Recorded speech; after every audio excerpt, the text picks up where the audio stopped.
Ayan. Dito sa likod ng aming bahay guys ay meron kaming samot-saring tanim. Ayan. Dito din yung aming manukan. Ayan. Katabi nito, sa gilid nito ay puro tanim.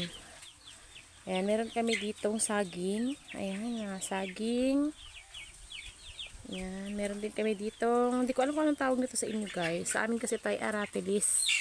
Yung bunga nito ay parang kahawig ng cherry apple. Kalasa din. Para sa akin, kalasa siya ng cherry apple. Ayan o. Ayan, mababa lang ang puno nito guys. Pero namumunga na siya. Ayan. Patangkad lang ng unti sa akin ng punong to. Ayan. Pero, ayun, namumunga na sila guys. And then, meron din kami dito guys na puno ng ayun o, saging. Namumunga na. Ayan. Ditong passion fruit guys, ayan o, namumunga na. Passion fruit natin, namumunga na rin.